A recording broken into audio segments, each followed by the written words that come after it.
I'm going to read the antitrust statement like we do at the beginning of every meeting we ever have. Please be mindful of federal and state antitrust laws. It is the practice of the Missouri Limestone Producers Association to strictly avoid any discussion of individual company action or discussions from which the prospective intentions of any company may be inferred with regard to the pricing or production of aggregate products or marketing of aggregate products or information relating thereto. I would ask everyone to stand now for the Pledge of Allegiance before we get started.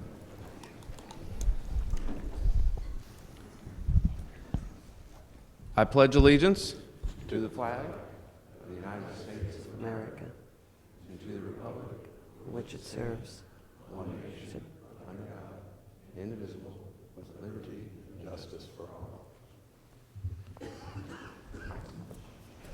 Thank you. Before we get started, I want to thank all our sponsors that help make this event possible. On the back of your convention program, we have all our sponsors listed.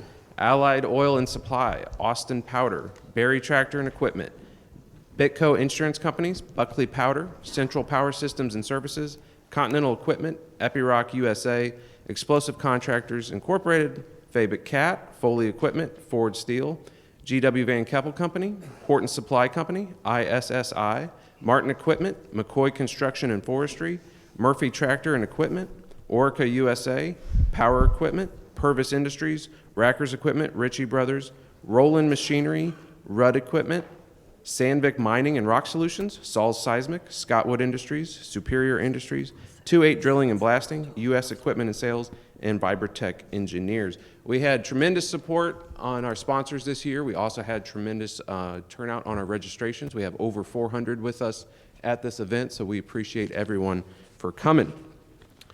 You've heard enough from me. I'm going to turn it over to Mark now. Last year's industry roundtable was very popular, so we brought it back again this year. Mark Kuhar, the editor of Rock Products, will be our MC this year. And joining Mark on the stage is John Griesemer, past MLPA president and CEO of Erlen Group, Ann Noonan, CEO of Summit Materials, George Reddin, managing director of FMI Capital, and Chris Schlict, North America supply chain manager for EPIROC. Mark, the show is yours. Thank you. Good morning, everybody. It's great to be here. We have an all-star panel, and hopefully we'll glean some important insights about the industry and where we've been and where we're headed this morning. So I thought we'd start out with a little 30,000-foot view before we start drilling down locally. To the panel, the Infrastructure Investment and Jobs Act put the industry on the fast track for a production boom, but inflation, DOT delays, and other issues have plagued the aggregates industry. What is your state of the industry take? Anyone feel free to jump in. I'll jump in first. I think it's extremely positive for this industry. Think about this historic act that, we talk a lot about inflation, et cetera, but the reality is we're right in the middle of spending $350 billion in federal funding. And to date, the states have put to play, 56,000 transportation jobs. And, that's $100 billion in investment. And in Missouri alone, we have like $7 billion of investment, and $1.3 billion is in play already, over 2,000 jobs. So we talk a lot about inflation, but we shouldn't let that overshadow the fact that the dollars are flowing and that it's bipartisan. How many things can we say in this country are bipartisan? And that we can continue. And the other thing is, I'm on the board of ARTBA and NSSGA, and we're in the process of working on the next 5 years because the country is woefully underbuilt. So from that perspective, I think we need to be more positive about it. Look, inflation will come off, the volume will come back. A lot of our team talks about, well, we're not getting the volume, but the reality is the dollars are flowing. So I think it's hugely positive. Yeah, I'll piggyback on that. I think Ann and her peers in the public sector report quarterly earnings. In the last 2 quarters, the 17, 18 companies that we track that are involved in your construction materials broadly defined space saw revenues in the last 2 quarters go up 9+% each quarter. More importantly, they saw profits go up significantly. EBITDA margins went up 30% and 29.5% those last 2 quarters, right? So pricing increases finally after inflation kicked in, we're coming around. If there's a soft spot, Ann was mentioning it, volumes are down. U.S. Geological Survey just announced the 3rd quarter, and volumes are down a little bit again. So that is, since the 4th quarter of 22, each quarter's had a slight decrease in volumes on aggregates. right? And that's a publicly available resource you can go to, U.S. Geological Survey. But also to Ann's point, that bill, the IIJA bill, embedded in it has the reauthorization of the federal highway bill, which is near and dear to you guys. And that's going to be a 35–50% increase over that program compared to previous programs, which we've never seen before. And I get it, inflation bit some of that off early, but inflation now is taming down. The money's still there. A lot of it wasn't spent. So I agree with Ann. I think it's very bright for the industry. Of course, we don't have the nationwide look for sure, very small markets, but it's been interesting to watch what the highway fund is driving on a state, local, and county level. You know, as you push some of those projects ahead, there seems to be more dollars freeing up in some of the lower, smaller markets to make room for additional infrastructure projects. The other thing I think is interesting, as the volumes drop, but prices are going up in the larger companies, I wonder if some of that is a shift to quality as you get into the higher spec work of public infrastructure, right? So your pricing is going to be higher for those higher spec products. I think as a industry, I would agree. It's a great place to be. I mean, what better thing to do than to come to work every day, take something out of the God's green earth, use equipment, manpower, and produce a product that we can sell to improve our country and create the infrastructure that builds the backbone of our country. So I love this industry and I'm bullish on it, and I'm glad that Congress and the bipartisan groups have finally recognized that we need some long-term infrastructure planning in this country. Well, John, since we're talking to you over here, let me go into local a little bit. Between the ILJA and the increased Missouri state gasoline taxes and highway construction was added to the general fund for the upgrade to I-70, do you anticipate that the highway infrastructure segment will overcome any decline in residential commercial? I'm probably the least qualified person up here to answer that, but we think it will. It'll offset some of the decline. We're still seeing a lot of projects that were in the pipeline prior to the drastic increase in interest rates, and I have the privilege of sitting on a bank board, and it's fascinating to me the amount of debt that we've issued and with forward swaps have locked in rates at low rates for projects that are still coming out of the ground. So I still think you've got some tailwinds on some projects that are still hanging from lower interest rates, which will continue to carry our industry, I think, through 24 and 25.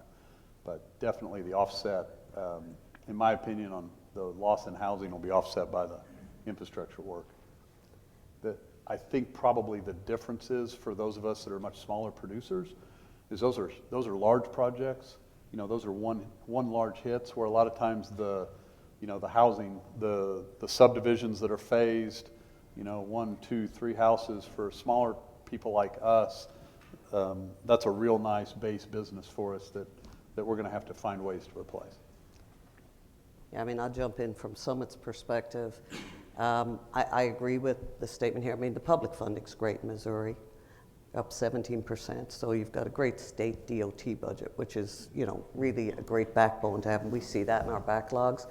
From a residential perspective, we're going to take a low for longer approach and just assume that in our 24 planning because, overall on residential, I would say we're cautiously optimistic it'll at least stabilize, if not recover. But for planning purposes, we would plan it to continue to have a longer trough. But it's all about the pipeline of projects, to your point. Like, that's what we look at. What I like to see and ask our team here a lot about is, well, what are the projects in the pipeline? If you have enough projects, it's less of this one project, then you're down. That's what kind of messes, and we're a public company, so obviously we don't like our numbers to be jumping around a lot. So from that perspective, I think that the heavy will offset the light in non-residential. So we would assume no light non-residential. Residential will be flat and public will be up. So overall, for us, I would see kind of, we can see a path to flat volumes. I'll chime in. So the U.S. Census Bureau buckets all kinds of construction in what they call construction put in place into residential, non-residential, and then non-building, right? So non-building, think of that as your highways and streets. If we look at it at a composite, right, and this is, all construction's local, so when I give you national numbers, you got to think about your specific markets, right? How far can your product how long can you, how many miles can you take that product, right, from your plant? But in general, what we're seeing is after 10 and 12% overall increases, we're going to be about flat this year, and I'm a little bit positive this year and flat next year. But it's in the makeup of that, right? So the elephant in the room is residential. So what's your portfolio? If your portfolio is 80% public work, you're in great shape. If you happen to be in a market where there's warehouse distribution work going, great. If you happen to be someplace where they're doing a manufacturing plant for chips in the CHIP Act, great, right? But if you're heavy dependent on residential, again, your market, Raleigh, North Carolina, where I live, great in residential. Other markets, not so good. So it's a portfolio effect kind of thing, right? Where does your product go, right? So nationally, we're looking for it to be flat next year, and residential is going to be the one everyone's watching. George, you mentioned USGS before in the recent report that just came out. I think this is the fourth quarter in a row that production has decreased, and that's nationally, but what about Missouri? What does aggregate production look like in Missouri, and how will this year compare to next year? So I'll let the locals answer. What I will say is the USGS database is great at a national level, is pretty good at a regional level, and you get captured by the U.S. Census Bureau and the west, north, central region of about 5 states, right? And then when you drill down to the state level, because it is a survey, it gets a little bit spotty, so you'll see more volatility year to year, and it's harder to make those predictions, right? But it did say that we're down about 3% overall year to date. Mm-hmm. But then again, what markets are you in, right? And you're going to find some markets did worse than that, some markets did better than that. I mean, for us in Missouri, I wouldn't give a number for 24 yet. We're still all working through that. These guys are all putting their budgets in right now. But the data point that I would use is, for us, our overall volumes were down 4% in 23. But Missouri was only down 2%. Mm-hmm. So okay. We would assume it's doing better than our overall enterprise as we go through. Very interesting. I wanted to divert a second and talk about interest rates a little bit. How do you think the current interest rate environment and future potential changes for interest rates will impact 2024 residential and commercial development? Go ahead. Okay. I'll jump in on that one just because it's near and dear to our hearts at Summit. So obviously public's really strong. So residential, though, for us is about a third of our revenue. And, the big markets that we watch, if you think about our numbers from a bellwether perspective, is Houston and Salt Lake City. And, our overall stance on residential across our enterprise is, look, we'll plan on it possibly stabilizing.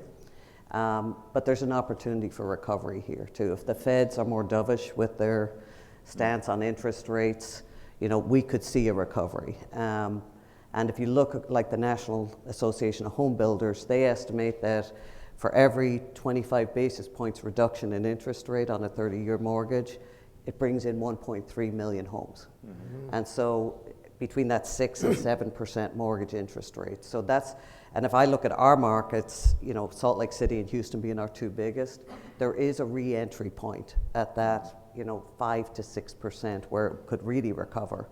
But we're not planning on that. I don't think that's a positive way to go into your business. Now, I do think on the commercial side, it's kind of a mixed bag because you've got the public funding, which is really strong from CHIPS and IRA, and we see that as durable demand, and interest rates don't impact that. But where we're watching it is more on the private side. And again, I'll use Salt Lake City as an example where we do a lot of big box commercial work. That's where we're seeing a bit of a slowdown. But I agree with George. The residential is going to be the big difference between where all our volumes go next year, whether you get that swing on recovery. I think a lot of what you had in 23 was really a shock to the system on interest rates. You look at how fast they were raised. Mm-hmm. And I'm glad the Fed has paused because I think you know, all of us in business, what you need is some certainty. And what they created was a lot of uncertainty. So what do you get at that point? You get a lot of freeze up. A lot of people holding back. Okay, let's wait and see what happens. But I probably get shot by a few people, but I think the Fed did a pretty good job of reacting, right? I mean, the amount of money that was poured into our economy because of COVID was kind of crazy, right? So you turn the gas all the way up. Well, now what do you got to do? Well, you got to somehow let the air back out of the balloon slowly, which they shocked the system. I think over time, if they will just hold still, the market, as Ann said, will react. I know my first home mortgage was around 6%. And there's got to be some readjusting. I think, you know, most of us today, if we had a 6% mortgage, we'd be kicking ourselves that we didn't refi, right? So there's, in my opinion, there's some tail that's got to work out of the system. If the Fed will hold rates where they are, I think that's why I think 25, you know, housing will kind of settle down. Look, our country's growing. People have got to move. How many people do you know that aren't moving because they've got a mortgage rate that they are not going to walk away from?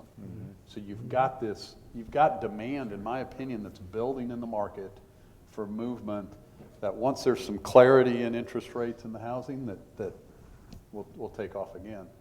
You know, piggyback on that, I mean, you have a structural problem in housing right now. If we think of basic supply and demand, right? We underbuilt dramatically after the Great Recession.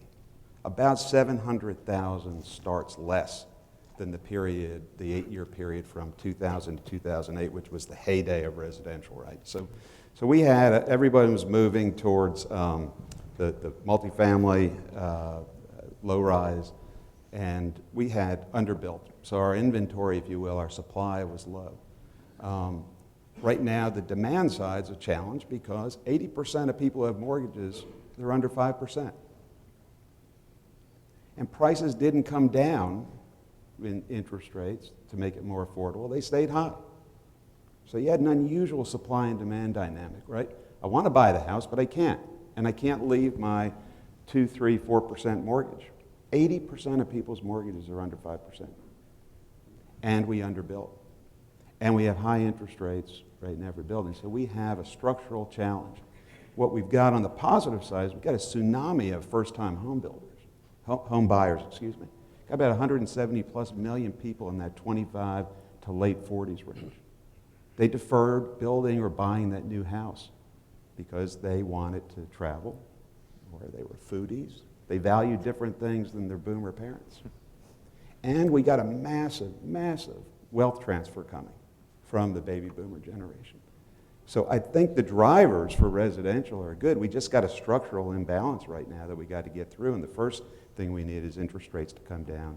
And we're seeing the first signs of it. Of course, you read one day that we don't expect any more interest rate increases. The conversation now goes to decreases. And then Jamie Dimon comes out and says, you know, hey, beware, there's a recession. Yeah. You know, I may be overstating what he said. But you pick up the Financial Times of your choice every day and you get whacked in one side of the head and then the next side of the head. But also, if you look at long-term historic rates, you know, we had 10 years almost of free money. Yeah. And so we've created this mindset that mortgage rates should be 2% or 3%. My first was 14%. Okay. Yeah. Mine was 11.75. Now I don't feel quite as old, George. But there's some, right, there's a paradigm shift that goes on in the market, right? And I think we all will eventually reset to a new number. I don't think rates will go much higher, but I don't look for significant decreases either. Well, let's pivot for a second here and talk a little bit about supply chain issues. Supply chain has been top of mind for a lot of people over the last couple of years. That situation got really bad, seems to be improving a little bit, but let's get a little perspective. And you know, Chris, you can jump in. I'll jump in on this one, yeah. Everybody's favorite subject, supply chain. Yeah, so, I mean, everybody knows, I think it's a big challenge. It definitely was in 2020. I think it even hit us harder in 2021, but we saw some recovery in 22 and a much better situation this year. So we are seeing our external suppliers increasing their capacity and being able to provide more of the products that you guys were looking for. So I think we're in a lot better situation now in 2023 going into 24 than what we were, I would say, Yeah, 21, 22. So it's definitely improving. We're seeing supply base catch up and really start to be able to supply at the levels we were used to back before COVID and the pandemic started. On the manufacturer side, what are some of the biggest challenges you guys have had on it? Yeah, I think we still have challenges with some of the commodities like cylinders and coolers, electrical components, and hydraulics. Those are probably the big four. I mean, I think everybody knows Parker. It's a global supplier. That's one of our biggest challenge suppliers. And from our business, we're not maybe the biggest company, the biggest customer to Parker. So I think part of it is that they're reserving their capacity for the Caterpillars of the world and some of the bigger customers. But we're seeing improvement in that area for sure. Yeah, I jump in. I joked with Chris ahead of time. I said, I'm just going to complain about supply chain. And the biggest area for us, which has been persistently difficult, has been, it's inflation and it's availability. But the availability is the bigger issue, and it's really around the capital equipment coming in so slow, because what that's causing is having to extend the life of our equipment. So we've had double-digit increases in both our equipment and in our repair and maintenance. And all these guys sitting here have been struggling through this for the last few years, and it really hasn't eased off that much. I mean, we were just putting our budgets together and we were talking about this. Yeah. And so the things we've done to try and alleviate that is, getting our capital equipment longer lead times ahead, because it's still not back to where it was getting the equipment in. The team's done a great job at sharing equipment, because we are fortunate we have a national enterprise, so people do help each other from region to region. We've done that.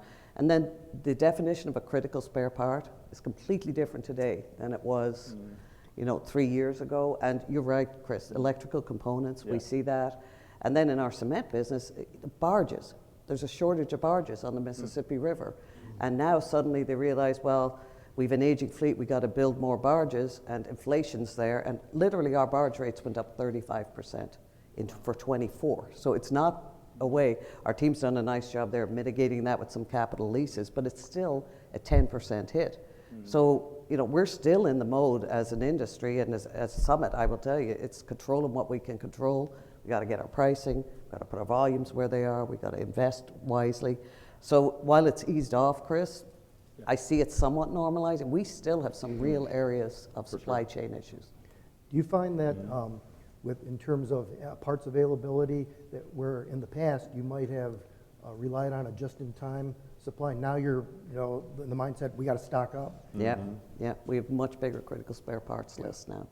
Yeah, we definitely see that, where the order quantities coming in are much bigger than what we would normally see. Normally it's like onesie, twosie, but now you see a lot bigger order quantities from customers. And then, of course, like you were saying about capital equipment versus supporting the rigs in the field, we're actually competing on the OEM side with the same suppliers. Like, do we supply the part for the drill manufacturer for the new equipment, or do we support the breakdown order to the customer? So we're sending parts back and forth between our factory and distribution center on a daily basis, like trying to figure out who to support. So I mean, on these critical components, it's definitely, there's a limited amount of them, and we have to really be careful with how we distribute them. So we've actually also put these constrained components on like a manual allocation. So the orders won't go out until somebody's reviewed them. We look at who the customer is, the order type, the urgency, and try to figure out, should we give this one to a new rig production, or should we give it to a breakdown order from a customer? So that's some other things we're doing to try to control the limited capacity that we have on certain constrained components. I think what's been interesting for us is the variability. We had a breakdown in a refrigeration unit, one of our other businesses, a while back, and I was pretty worried, and they said, no, the part's on the shelf. Well, today, that's the aha, that's the abnormal situation. Then on the flip side of that, I think, I'm looking at our team, but I think we've had a man lift on order for 2.5 years. So it's just, the difference is, I think, what's kind of hard to adjust to. It's a new question every day, and I think it's forced us to be better at planning, as Ann said, our CapEx, right? So what do we need to have on order for 24, 25? Because if Kat's telling us 18 months or whatever, we better be planning today for what we need then. Yeah, it's a great point. You made me think of, we had an example of it's not necessarily a component to sell, but it's something that we use in our operation, like forklifts. We had a forklift on 2 years waiting, and that, it impacts our operation. So I think certain components that you use in the operations, it also has an impact on the supply chain and trying to get parts out. Yeah, I'd add to that, the piece that we're missing here is when you have to do that additional inventory, that goes into what us financial guys call working capital, right? And that impacts return on investment and drives into pricing strategies and all. So it's more than just getting that Right. piece of equipment or that asset. Back in the day, everybody just had a boneyard in the back with extra stuff, right? Mm-hmm. And then we went with the data science and analytics once the iPhones came out, and we knew what now to do with all this data. We went to more of a just-in-time. And then we had the bonus depreciation. Everybody was buying everything right at the end of the year. That's over, right? And everything's getting a little longer in the tooth. And while the supply chains are improving, they're not there yet. So I don't think we're out of the woods on it yet. Yeah, but I'm going to go to the positive side versus the negative I started with. So I did my complaining, now I'll do the other side of it, which is the fact that it is actually a very positive thing for this industry that we have onshoring of manufacturing, we've public funding we've never had in the CHIPS and IRA Act. And that is even in the 3 years, I'm the newbie here to the industry, that is a significant difference. I mean, I know at Summit, when I would talk about non-residential to our team in the past, they'd be talking about the odd wind farm, but like strip malls. Now we're talking about these big manufacturing projects that have multiplier effects, because not only do you get that job, you get more jobs created, you have a residential build out, so it's multiple years of growth. So we should look at the positive of this too. So that's going to be a factor moving forward. And I'll add to that, let's just take the CHIPS Act, right? Bringing that manufacturing back here. Put that in perspective. On the manufacturing semiconductor market share went down, U.S. down to about 12%. About 10 years prior it was about 37%. All right, so construction put in place just in that sector in 21 was $12 billion. We're forecasting next year it's going to be $34 billion. It's a big number. Interesting. A question for John and Ann here. We were talking about equipment. How much has equipment inflation impacted your purchasing decisions? You go ahead, John. I think it's been pretty drastic, and I can't believe I'm sitting here as the old guy now, but I'm thinking the stuff what we pay now for a loader is criminal compared to what I remember from my early career, right? So I think psychologically it's probably more impactful, but one of the things we've continued to look at, and Ann touched on this with repair expense versus depreciation, is look, that equipment's costing you something. Where do you want to put it on? Do you want it in depreciation or you want it in your repair expense? And if we are planning in a cycle where we're replacing them, we're probably spending the same dollars on new equipment that we would be on the repair expense side. So I don't know that you can look at just new equipment inflation in a vacuum, because it's the whole piece. There is always the issue and of how do you pass that along. But the flip side of that is, I remember a few years ago we bought some new equipment, and the fuel savings and the productivity gains offset a significant amount of that purchase price as well. So there are residual cost savings that you see elsewhere in the P&L by spending additional resources on new equipment. So I think it's a multi-pronged look at new equipment, and it does impact our decisions, but I think we've taken a more holistic look at our purchasing. Yeah, I mean, we're pretty much in the same mode. We've seen double-digit increases in our equipment and in our repair and maintenance. I'd personally rather take it on the equipment, because one of the things, I think George touched on this, and this is just a really good thing about this industry, When I sit back and look at Summit's numbers for 23, right, despite the fact we're down mid-single digit, we're going to grow double-digit EBITDA and expand our margins. That's the important thing. And that improves your balance sheet. So you got the cash to reinvest back into the business. So while we're focused on inflation and getting our pricing and working with our customers to pass that through, it's very important that we continue to reinvest in our businesses. And as a public company, and even private companies do this all the time, but one of our key metrics is return on invested capital, which we, if you look at our every single earnings call, we talk about that and how we're improving it. So you're right, John. I mean, it's this balance of, but it's a lot worse to have it hit your P&L every single month with repair and maintenance costs. And what we've done, it forced us to behave differently around our equipment. We set up this center of excellence where our teams are really sharing best practices, really optimizing our equipment. So it's actually resulted in a positive from the point of view of how we operate from a people, processes, and tools perspective as well. So it's not all negative. Imagine the challenges on capital expenditure decisions if you didn't have all this public funding for future years, right? At least you have, that visibility to plan for it. I think without that, we'd be in a real problem situation. Absolutely. Well, we're on the topic of technology. The aggregates industry, for a long time was just a digging in the dirt industry, and we've really become a more technologically savvy industry over the last number of years. Can you talk a little bit about the role technology is playing in driving the success of aggregate operations? I'll jump in a little bit with the one who's the least experienced in aggregates, I might say, but I have a lot in innovation. So, the one thing that we were really encouraged by, first of all, innovation's the fourth strategic pillar of our strategy at Summit. And that wasn't by accident. That was because we did this extensive study with our customers when we were putting our Elevate strategy together. And one of the things we got feedback on is, look, we're going to need help to meet the challenges of tomorrow. And so we said, look, we're going to focus in on this. And, for example, on aggregates, we've got this quarry of the future kind of roadmap that we're going towards. And the thing that I find very encouraging here is you can use innovation, whether it's from your optimizing your reserve estimates, your mining, your process innovation, sustainability, safety, technologies, and customer experience is very important in this industry. One example I'd give from our perspective is our Jefferson quarry.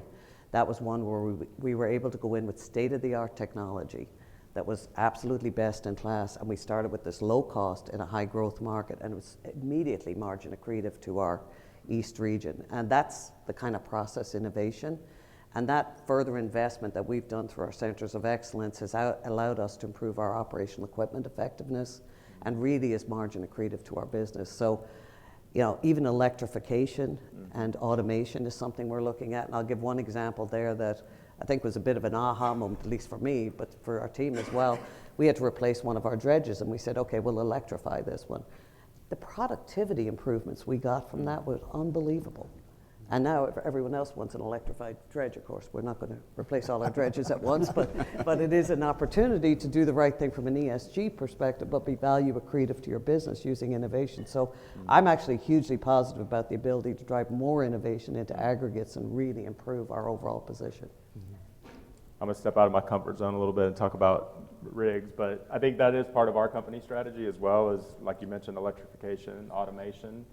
Those are really big for us, converting more machines to batteries, especially. It's more in the underground and the large surface operations that we see it, but I think it can apply to quarry as well in the future, depending on the appetite for the customer to get into that. So I think that's been, and beyond that, it's digitalization, which is actually using the information off the machines to try to be more predictive with your maintenance and really be smart. I mean, there's so much data out there. We have tons of data on the rigs, but we're still learning how to actually use it and share that with the customer. And if we can get this kind of partnership between customers allowing us to see the data, and then we can help with the repair and maintenance strategy. So Absolutely.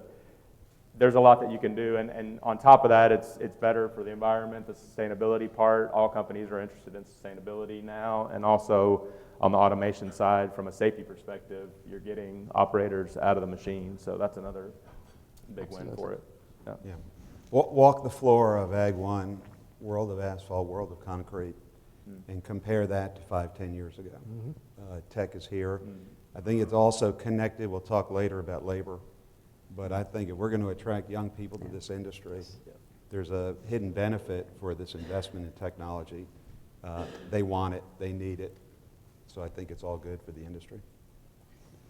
I think the productivity gains are fascinating. I know, and I think it's even some of your operations, Ann's, where you have one person in an office running 3 or 4 scale houses. Yeah. You know, you think of the productivity gain on that is tremendous. And what's next? You know, we, as an industry, we have all these little areas, you know, sales, drilling, blasting, you know, whatever it is, and you've got incredible technology gains in those little slices. Where I'm excited. The future's bright, and what I've really enjoyed is we've had a lot of summer students join us. And if you guys haven't done that, I encourage you to hire some high school or college kids to come in. They treat technology completely differently than most of us. I look around this room and yeah, most of us remember when we didn't have a cell phone in this room, right? The kids that are joining us in the summer, they come in and everything is technology based. They don't think of a paper and pencil solution. You know, it's all a, you know, at a whole different level. I don't even know how to verbalize it, but it's fun to watch because they do things that we've never thought of. Exactly. I mean, one of the things that I know I just came from a conference last week, and everyone's talking about putting their AI strategy together. That's a bit daunting to me right now with where we are. I'm like, ooh, we don't even have all our IT systems where I want them, you know. But it's moving so fast. And then, you know, I talked to our team, and we are actually using AI in a lot of our, you know, the new drilling technologies, a lot of the, you know, the drone equipment and that geologically. And it's just getting a comprehensive strategy for our industry around that is going to be something I think is going to be quite challenging, and I agree with you. We got to have some early career people in here to help with some of that. We've kind of segued into labor, so let's talk about that, because that's a very, very serious component of developing the labor force for the future is bringing young people in. A year ago, a lot of producers were talking about labor shortages, and I know there are still labor shortages out there. Seems to have eased up a little bit. Some seem to have recovered better than others. How are your operations faring in terms of attracting new people to the industry? What are some of the other dynamics that we could talk about in terms of bringing people in and not only bringing them in, but getting them to stay? Yeah, I'll jump in to start this one. You know, one of the things, being a new person to this industry, I don't think that we've done a great job selling it. I think it's a great industry. I've worked in chemicals my whole career, and the attractiveness and the career opportunities in this industry isn't really highlighted enough. We've been working on that at Summit to try and do that. This was a focus that we said we got to do, because when I first came into the industry, I said, well, what's our turnover? And I think our West region told me it was 55% that year. That was in 20. I'm like, how can you guys operate on a day-to-day basis? And we're not unusual, right? Think about the churn and the cost that does to your managers and everyone. It's hard. So we said, look, we're going to really focus in on this. And a few of the things we did, to your question on attracting people, we put talent acquisition people in each one of our regions that specifically target for that region the type of folks, and we have a DE&I commitment to represent the communities we serve. So they're targeting different audiences to get people in. The other thing we've done, and we talked a lot about this last night, is we really focused in on employee engagement and doing not just listening tours, focusing in on our mission, vision, and values, because early career people want to know there's a purpose in the company, not just we're there to make rock. And they really want to know you've got a purpose, a strategy, and so we focused in on that, but we've done formal employee engagement surveys. And the last 2 years, and last year was interesting, we did it, and there was two things. One really positive that I was very happy about was our employees really thought we were committed to safety and our culture. But the negative one was that was consistent across the board. Each region had different things, but was work-life balance. And so we started digging into that, and we found out, for example, in our central region, they didn't have floating holidays, but everyone else had. Because the way Summit grew as a roll-up strategy, we're a little different. But then we said, look, our PTO policy, we completely changed that. And we had a lot of joking last night about this. I've never worked with people who have to be told to go on vacation as hard in my life. And they're fighting me because they get more vacation days. I don't get that, but we're gonna work on it. But that part's very important as well, to have people, and to your point about early career people coming in, we've got to be flexible in how we work with them. You know, those of us who are used to working 14 hours a day, a lot of folks don't want to do that. 2 people work anymore. It's a different environment for people. So we've got to get more flexible about how we do things. And, you know, focusing on frontline leadership development, we've spent a ton of money, and it's been very positive because with this kind of turnover, we make people managers with no skill sets. And so we started, people don't leave companies because they're salary. They leave companies because they got really bad managers. That's generally the number one rule, people leave companies. And so we've focused in on frontline leadership, and we've gone through about 400 people at this point with really intensive 6-week kind of programs. And we've got a lot of positive feedback on that. But one of the feedback that's kind of funny is they all come back and they say, well, that's okay, I got all these skills, but my manager doesn't have them. So now we're having to move up to the mid-managers as well. But it's a process that we've got to keep doing, and investing in people and development and careers. That is something that I'm hugely passionate about this, because it's such a churn to our people and such a chore. And it's, people are your greatest asset. And we've got to learn that as we move forward. So it's not just labor shortages, it's much more about getting the right people in, developing them, and building a company for the future. I guess I could say ditto. Yeah. Shocking how similar. Yeah. Yeah, we're doing a lot of the very similar things. A lot of this group was here this summer when we had a presenter talk about workforce. And you know, we have this structural shift going on demographically in our country where the workforce is just not what it's going to be. And they talked about getting people into our industry and into the workforce that are non-traditional hires. We have done that at Erlen Group within our logistics division, and we're I think we're now certified second chance employer.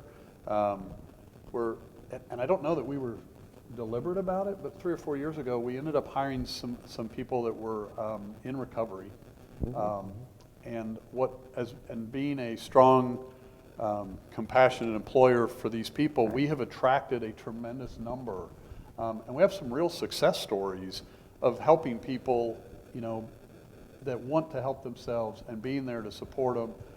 Ann's right. We've had to look at some flexibility, some schedules that we haven't done before. Changing the paradigm, you know, of you're lucky to have this job, you know, sit down, shut up, get to work, because there's 5 people standing here to take your job, and changing that mindset of we're glad you're here, you know, how can we accommodate you, and how can we make you successful in the career. The other thing our team did is what you're talking about, is provide a career progression, because the you know, the 30-year person that's going to drive a haul truck from the pit to the crusher every day, I think is gone. So we've got to engage our teams. We've got to find people to bring into the industry that we haven't before. I agree with Ann. We're doing a lot of tours through trade associations, bringing, you know, kids in. I see some of the university people here continue to engage with our universities. That this is a great career. It's a great industry to be involved in. The flip side of that, and we talked about technology, I think that's the other big driver. We've got to do more with less. You know, I think, well, shoot, driving up here last night, my pickup will drive down I-44 without me touching it. Well, if my pickup will go 80 miles, oh, I'm sorry. Our safety guy's here. 70 miles an hour without me interacting with it.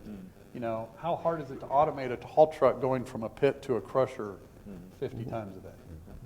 So I think that's the next labor savings. And then, you know, from a safety standpoint, you don't have a person in that truck.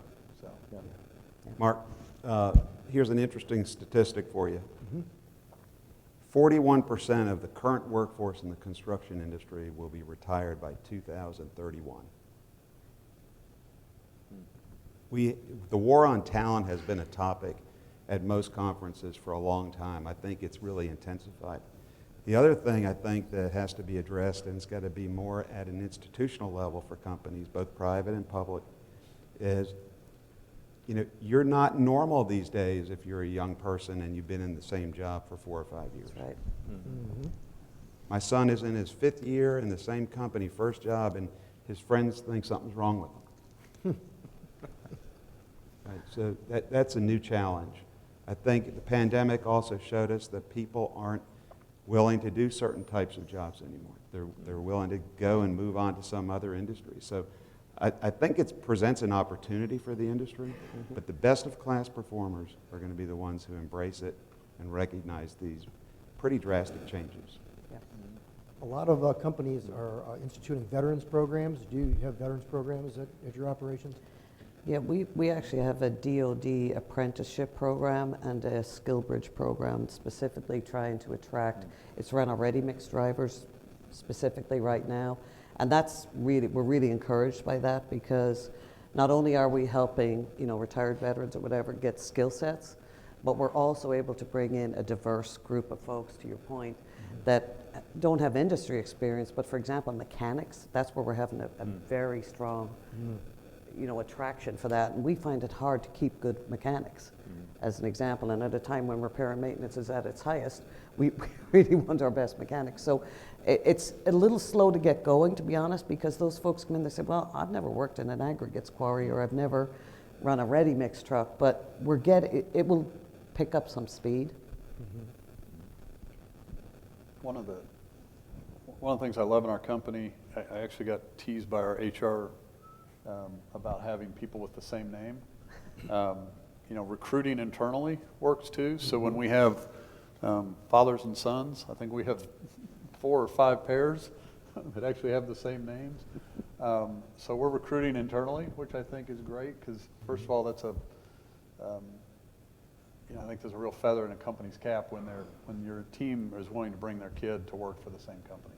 You're doing something right. But that's a good way to grab younger generations. And in a lot of our more rural areas, you guys are providing fantastic jobs, and you just got to get the word out.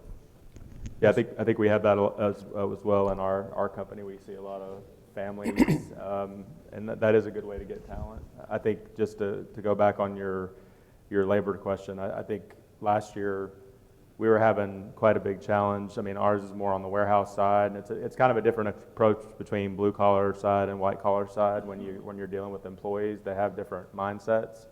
We were really having a challenge in like summer of 22 finding people. Our business was growing, and we were having a tough time. And I think there was still a lot of government support at that time. So normally the guys want to work as much overtime as they can. Like they're just like, I'll work as much as you'll let me work. But back then it was, I just want to work my 40 hours and go home. But now we're kind of back into a situation where the guys are really looking for as much overtime as we can give them. We're able to find people on the blue collar side. But I think the points that have been made by the panel already on employee retention is really, really important. I think the idea of bringing in summer workers, that's a way. You almost have to make, and the automation and the technology make the work like everybody's on their phones. It's like a game. Yep. We've kind of done some things on the gamified space to appeal to the younger crowd as well. So that's another thing that we've done in our company. But I think getting interns in, letting them work during the summer, that'll also set up a bench of people that'll come in later. So I think that's another thing that we can do. Yeah, I think there's another thing that Ann probably knows best than any of us, but the young people are much more interested than, say, my generation, the boomers, on ESG and DEI. Learn those acronyms because they're here to stay, not just with the public companies who get scored on it. But the private companies, the best of class again, will use this to attract people. You get a reputation in the marketplace, and everybody, my kids can go online and learn anything and everything about your company. The culture, the feedback, there are forums everywhere on everything. And they care about the environment, social, governance, diversity, quality, inclusion. And I think the best of class companies at the private side, the smaller producers, in attracting talent, are going to have to embrace that because that's what the young people want. Yeah, and you can't just use the words.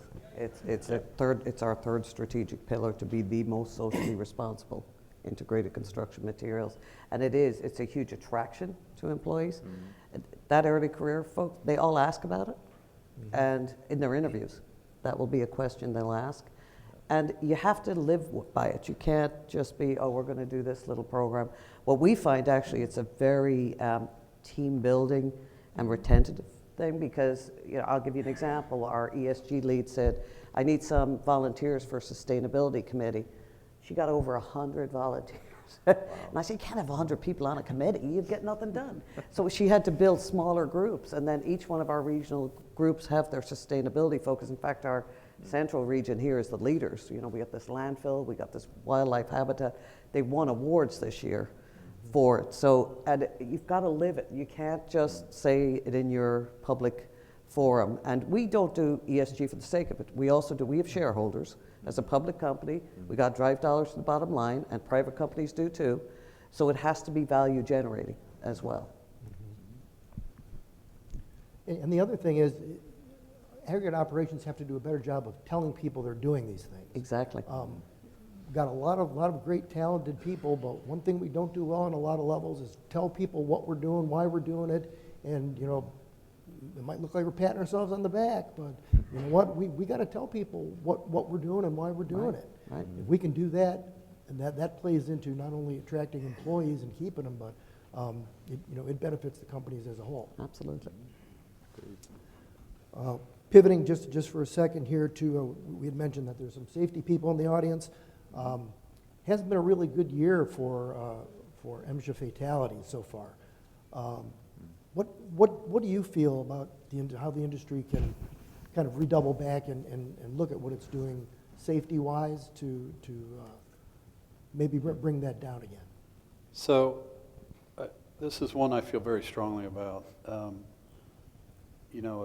A fatality is absolutely the worst thing that can happen in our industry. And years ago, we dealt with one on our property.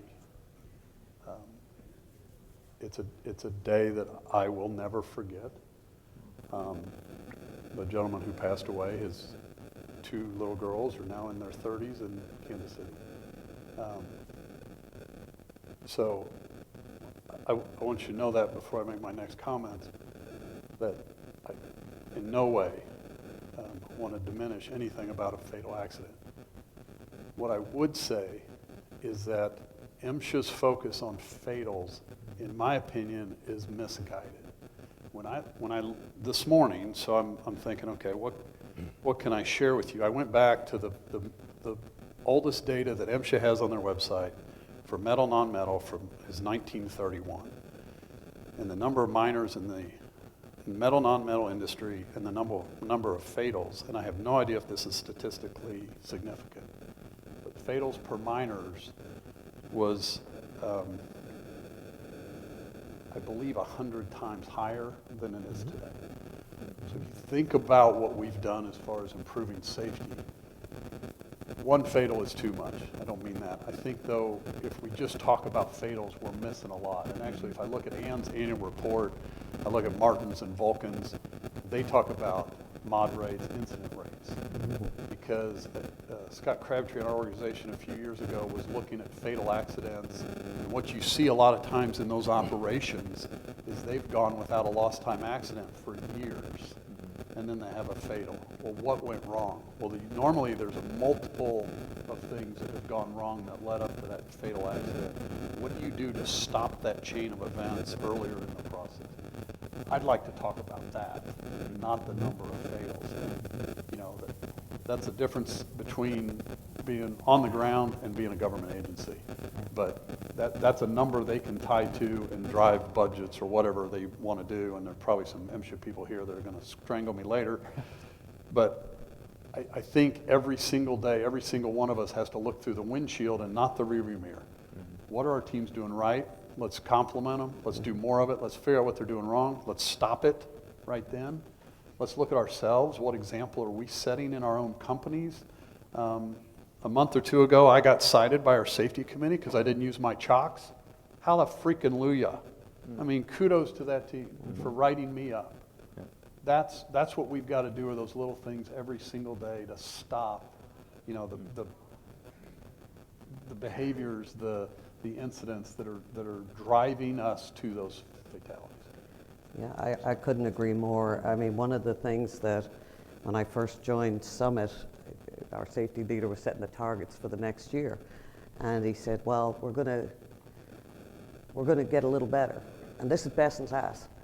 And I come from chemicals, and I said, that is not best in class. And we are not going to set that as the target. Forget about the targets, because they're all rear-looking targets for starters. And so what we've done, it's all about people. Commitment to a zero safety culture. And it's a process. It's not a project. You have to be at it every single day. And so to your point, what we've actually done is put it in our incentive programs. It's not the we do reward people on recordable incident rate, but we actually have a much bigger focus on doing things that prevent accidents. So we have this chip we go around with that WTFR, watch, think, focus, repeat, every single moment of every single day. And our people take their chip out and they'll ask about it. And our leaders do it when they go around their sites. We also have a very keen focus, and people get rewarded on this, on risk assessments. It's our think form. So it's not just doing the risk assessment. We actually measure the managers on how many risk assessments they've looked at for the quality of them. So we're preventing accidents ahead of time. And then see something, say something, do something. Every single employee at Summit is empowered to stop the operation. And we make that very, very clear. And it's, to your point about recognition, it's not just the bad stuff you should be talking about all the time. It's when someone actually stops something and says, you know, stop that operation, we should recognize them as a company. And we try to do that, and I know our leaders do that every day. We are far from perfect in this area, but we're getting better. We are all very committed to it from a culture perspective. And, you know, the other thing I'd say is, and this we all can do, we had a fatality this year because a truck veered across into our guys, our asphalt and construction guys. Tell your families and communities to slow down around our people. Every time you have a chance to say that, slow the heck down. Because we're seeing way too much of this. Sorry, I'm a little passionate on this topic. Yeah, no, I think if I think back years ago, we used to, you know, you have to be careful about setting targets on safety, because what would happen is no one would report anything, and then you wouldn't get those opportunities. So I mean, we put a lot of focus on, of course, you know, tracking fatalities and recordables, but it really, like you said, I agree, it's really deeper than that, and you're really looking at the minor first aids and the incidents that don't qualify as an OSHA recordable, right. But what can we learn? I mean, it's still reactive, but we can learn and change our practices based on that, and also encourage people to, you know, we have near miss cards or close call cards, and these stop, think, act cards, just risk assessment. So I think the one thing, so we're doing all those things, and we have been for years, but I think the one thing is kind of a new thought or a new idea is really trying to connect, because you can take your workforce and you can really just, you could talk about safety every day in every toolbox meeting and just kind of drill safety into the workforce, but we really want to make it connected to the families, because we all have husbands, wives, kids. If you can really, you know, if you're a tough guy, even if you start talking about your family, that's where you really get people to pay attention. Absolutely. And if we can make it more about families, maybe bringing families into work, let them see where you work, show them as a company, like, this is how we're supporting your dad or mom in the workforce, and they're going to come home safe to you every day. That's a big move we can make in the next year. Absolutely. Well, two other things with regard to health and safety, and I think we're going to be right up on our time schedule here, but Missouri is a recreational cannabis state. How is that factored into safety and health within aggregate operations and businesses? Well, I live in Denver, so that'll tell you something. Actually, it's not cool to smoke weed in Denver anymore because they've had it too long. But actually, I'd just say it's very simple for us at Summit. We have the same policy across our entire enterprise. Zero tolerance. We drug test. End of story. Again, you go to the senior leadership in our country, and you've created this really odd situation where there's differing regulations, federal and state, right? And what I personally am looking forward to is some clarity around that, and then some research around levels of impairment. Exactly. Because somebody that's stoned on Friday night comes to work Monday, and they're going to fail a drug test, but you may have somebody that's hung over from Sunday night at the Chiefs game you know, and they're both on your quarry, you know, they're both in your Right. quarry, and one's going to fail a drug test and one's not. But who may be more effective? I don't know. I'm not a physician. I don't know. I just think there needs to be a broader conversation. Exactly. And the other part of it is, are you incorporating anything with regard to mental health into your safety and health programs? Yeah, I mean, it's a growing crisis in this country. It's particularly, you know, this is more male-dominated industry, and you know, I will say men are less inclined, even women are bad too, but men are less inclined to admit to mental health issues. And I've been very proud of our team here. They've got this whole Movember campaign going on right now. That a lot of fundraising. Our team's very active doing a lot of fundraising for mental health.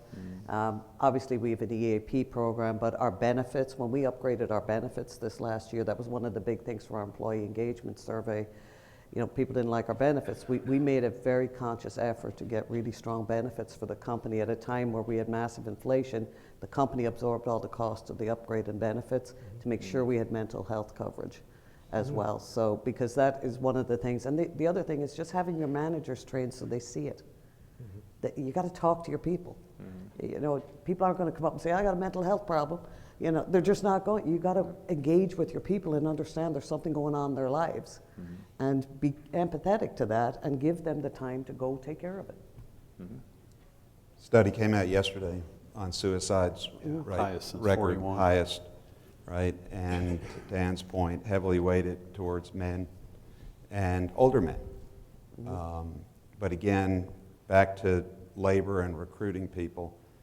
The young people are going to be looking for what is the culture, what are we doing about these things, so it's important.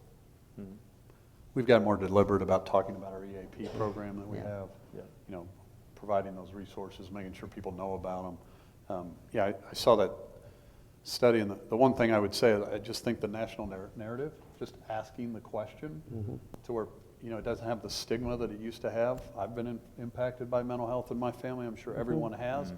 Now we talk about it instead of hiding it in a closet somewhere. And I think as we continue that conversation, the other term I heard, lost a friend, the term was death by depression.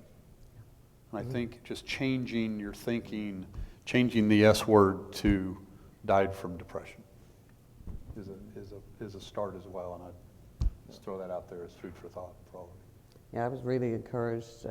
One of our employees said to me, just out in the open, you know, just we're chatting about something. They go, yeah, I was with my therapist the other day, and you know, you're my age, I'm 60. I'm like, oh, I'd never say that. You know, but I thought it was great. You know, I said, well, good for you to say that and feel comfortable saying it. You know, you're right, John. It's just a different environment, you know. We're in the awareness stage, right? Right. We're not yet in the action stage, but we're in Exactly. the awareness stage, Exactly. which is good. Yeah. No, I think same. We have encouraged the EAP program, but I think it's not connected exactly to mental health. But we talk a lot about physical safety, but we also talk about psychological safety. So this is more connected to feeling safe at work and how you operate, and feel free to escalate and bring things up without fear of retaliation. So I mean, those things can have a downstream effect on, you know, maybe mental health issues connected to, you know, work performance and things like that. So that's another thing that we really emphasize is, you know, that open door policies. You know, we encourage people to bring things up to us because they know better what's going on in the operation than anybody else. So that's another aspect or another tweak on that. Yeah. Well, we're past our deadline here, but we've done really well. I want to thank everybody for a very substantive conversation today. Can we give a hand to our panelists, please? All right.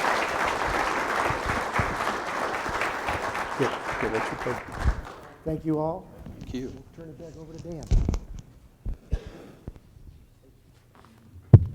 Thank you so much. A lot of these folks traveled a long distance to be with us here, so thank you so much. Please take a gift from us under your chair. We appreciate you taking the time to travel and be with us here today. Got a couple programming notes for you. The associate members are meeting upstairs at 10 a.m. here in just a half hour. The Scholarship Foundation Board of Directors will be elected in this room at 11 a.m. And the producer members meet in this room at 11:15. At 1 p.m., we have technical sessions upstairs in Nautical Wheeler. We're going to hear from MoDOT and river transportation issues also. And then MMEF meets upstairs in Leeward at 3 p.m. And our reception and silent auction to benefit the Chris Up Memorial Endowment effort starts at 5:15 in this room this evening. So that's all I have for you right now. I did have an update from Gene. Last year we had 426 registrations at convention. This year we have 436. So thank you for supporting the association.